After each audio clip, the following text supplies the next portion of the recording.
आज का बजट मेरे लिए व्यक्तिगत तौर पे बहुत ही एक भावुक क्षण है। हम बड़े आम और साधारण से लोग हैं। हम राजनीतिक परिवारों से नहीं आते। मेरे माँ बाप, दादा दादी, दूर दूर तक रिश्ते में कोई राजनीति में नहीं था और कभी जिंदगी में नहीं सोचा था राजनीति में आएंगे। दिल्ली वालों का बहुत एहसान था कि उन्होंने हमें इतने बड़े पद पे बिठा दिया और इतनी बड़ी जिम्मेदारी दे दी। मैं हमेशा ही कहता हूँ कि दिल्ली वालों का ये एहसान मैं 7 जन्म में भी पूरा नहीं कर सकता। जब से सरकार बनी है दिल्ली में, हमने कभी भी इसको राजनीति या सरकारी कामकाज के दृष्टि से नहीं देखा। जैसे मेरा अपना परिवार है, मेरे माता पिता मेरे साथ रहते हैं, मेरे बच्चे हैं, मेरी पत्नी है। मैं जैसे अपने परिवार का ख्याल रखता हूं, ऐसे ही मैंने कोशिश की है कि दिल्ली में रहने वाले हर परिवार का हिस्सा बनके, चाहे उनका भाई बनके, चाहे उनका बेटा बनके, उस परिवार का मैं ख्याल रखूं।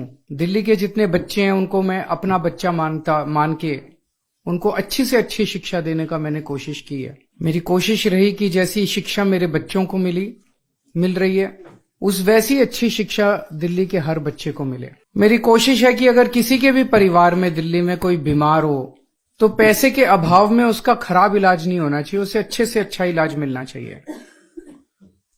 तो हर परिवार का मैंने ख्याल रखने की कोशिश की, उनका बड़ा बेटा बनके, उनका भाई बनके। आज दिल्ली की मेरी माताओं के लिए और मेरी बहनों के लिए एक बहुत बड़ा ऐलान किया गया है। ये कोई बहुत छोटी चीज नहीं है। महिला सशक्तिकरण के क्षेत्र में मैं समझता हूं ये दुनिया का सबसे बड़ा कार्यक्रम होगा महिला सशक्तिकरण का। बातें बहुत होती हैं, बातें करना बड़ा आसान है, महिला सशक्तिकरण, लेकिन सशक्तिकरण होगा कैसे?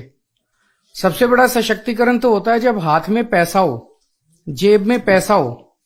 जेब में जब पैसा होता है तो आदमी पावरफुल महसूस करता है, पावर महसूस करता है। तो अगर महिलाओं के हाथ में, उनकी जेब में पैसा डालेंगे तभी तो महिलाएं सशक्तिकरण महसूस करेंगी। जो महिलाएं कमाती नहीं है वो खासकर हमारे समाज के अंदर एक बहुत डिसएडवांटेज्ड पोजीशन में रहती हैं। उन्हें घर में अपने पति के आगे हाथ फैलाने पड़ते हैं, उन्हें अपने बेटे के आगे हाथ फैलाने पड़ते हैं, अपने रिश्तेदारों के आगे हाथ फैलाने, छोटी छोटी चीजों के लिए, छोटी छोटी जरूरतों के लिए। अब ये नहीं होगा। अब दिल्ली में 18 साल से ऊपर की हर महिला के लिए, चाहे वो हमारी छोटी बहन हो, बड़ी बहन हो, चाहे कोई माता हो, हर एक के लिए हर महीने 1000 रुपए का इंतजाम कर दिया। हर महीने उनके अकाउंट में 1000 रुपए जाएंगे। ये बहुत बड़ी बात है और इस पे कई सालों से हम काम कर रहे थे। जाहिर तौर पे इस पे काफी पैसे का खर्च आएगा, लेकिन चूंकि दिल्ली में अब एक बहुत ही ईमानदार सरकार है, एक एक पैसा बचाती है। पहले बिजली फ्री की, पानी फ्री किया, शिक्षा फ्री की, इलाज फ्री किया, तीर्थ यात्रा फ्री की, महिलाओं का सफर फ्री किया। तो पैसा बचा बचा के जनता तक पहुंचाती है। यही पैसा, ऐसा क्यों नहीं हुआ कि पहले क्यों नहीं हुआ, और लोग क्यों नहीं कर रहे हो? क्योंकि वो सारा पैसा पार्टी वाले खा जाते हैं, दूसरी पार्टियों वाले सारा पैसा नेता खा जाते हैं, नेताओं की तरफ जाता है, सारा पैसा नेताओं की जेब में जाता है। दिल्ली में ऐसा नहीं होता। दिल्ली में सारा पैसा, एक एक पैसा बचा के हमने जनता पे खर्च किया है। तो अब वो बचा के इस साल हमारा वो सपना पूरा हुआ जब हम सोच रहे थे कि हर महिला को हम हर महीने 1000 रुपए देंगे। मैं दिल्ली की सभी महिलाओं को बहुत बहुत बधाई देना चाहता हूं। आपका बहुत एहसान है मेरे ऊपर, आपका बहुत आशीर्वाद है मेरे ऊपर। आपसे मुझे कुछ नहीं चाहिए, बस ये आशीर्वाद अपने भाई पे और अपने बेटे पे बनाए रखना। जो महिलाएं 18 साल से ऊपर हैं वो इसके लिए पात्र होंगी, पर वो महिला किसी सरकारी पेंशन की लाभार्थी नहीं होनी चाहिए, सरकारी नौकरी में नहीं होनी चाहिए और इनकम टैक्स पेयर नहीं होनी चाहिए। और इसको व्यवस्था को सिंपल करने के लिए हमने ये भी कर दिया, भाई सेल्फ डिक्लेरेशन दे देना। आप बाद में रैंडम तौर पे कुछ की जांच होती रहेगी, लेकिन सेल्फ डिक्लेरेशन देके आपको ये बेनिफिट शुरू हो जाएगा। तो इस साल अभी चुनाव के बाद जो है वो इसकी प्रक्रिया चालू होगी, फिर इसको हम कैबिनेट में लाके इसको सब करेंगे। तो मैं दिल्ली की महिलाओं को बहुत बहुत बधाई देना चाहता हूं। इससे एक बहुत बड़ी बात होगी, दिल्ली की अर्थव्यवस्था में बहुत बड़ा उछाल आएगा।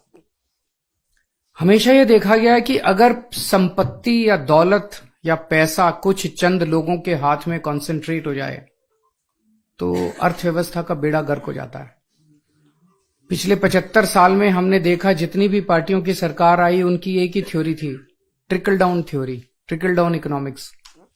उनका ये होता था कि भाई 2-4 परिवारों को सारा पैसा दे दो देश का, वो फिर फैक्ट्री लगाएंगे, फैक्ट्री में सारे मजदूरी करेंगे और उससे देश की तरक्की होगी। उससे देश की तरक्की कभी नहीं होती, दुनिया भर में नहीं हुई।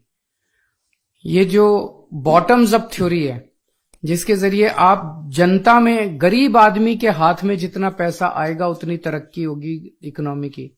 गरीब आदमी के हाथ में जब पैसा आता है तो वो मार्केट में जाता है, वो कपड़ा खरीदता है, वो साबुन खरीदता है, वो कंजम्पशन की चीजें खरीदता है, तो इकोनॉमी में डिमांड क्रिएट होती है। जब डिमांड क्रिएट होती है तो नई नई फैक्ट्री लगती हैं, नई नई दुकानें लगती हैं। जब हम दिल्ली में आए थे हमने मिनिमम वेज बढ़ाए थे बहुत ज्यादा। हमने जब बिजली फ्री की, हमने पानी फ्री किया, आम जनता के हाथ में पैसा आया। आज उसी का नतीजा है कि दिल्ली के अंदर सबसे कम महंगाई है और सबसे ज्यादा समृद्धि है पूरे देश के अंदर देखा जाए तो महिलाओं के हाथ में जब पैसा आएगा, मैं समझता हूं वो मार्केट में जाएगी, अपनी मनपसंद की चीजें खरीदेंगी, उससे इकोनॉमी की भी तरक्की होगी।